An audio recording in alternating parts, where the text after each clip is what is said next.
அஸ்ஸலாத்து வஸ்ஸலாமு அலைக்க யா சையதி யா ரசூலல்லா குதுபியத்தி கல்லத் இல்லதி அதிருக்னி. பிஸ்மில்லா ரஹ்மான் ரஹீம்.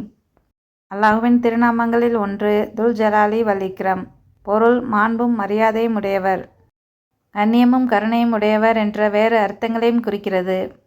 துல் ஜலாலி வல் இக்ரம் மகிமையையும் அழகையும் நினைக்கும் ஒரு பண்பாகும். அவனுடைய பண்பு நம்பிக்கை, எதிர்பார்ப்பு, பயம் ஆகியவற்றை ஒருங்கிணைக்கிறது.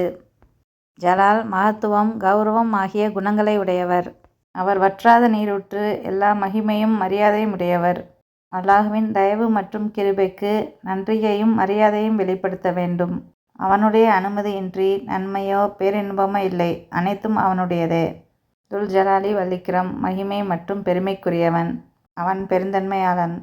அல்லாஹ் அனைத்து சிறப்பிற்கும் ஆதாரமானவன். அவனது தாராள மனப்பான்மையை மதிக்கப்பட்டு கௌரவிக்க வேண்டும். ஜலால் மகிமையின் உரிமையாளர் மற்றும் இறைவனாக இருப்பதை குறிக்கிறது.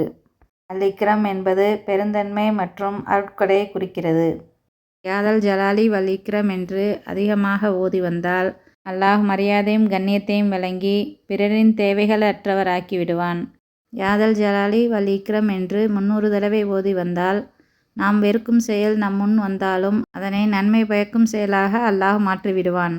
இவ்வாறு அல்லாஹுவின் திருநாமங்களின் பொருள் உணர்ந்து துவா செய்து பயனடையலாம். அஸ்ஸலாமு அலைக்கும் வரஹ்மத்துல்லாஹி பரகாத்துஹு.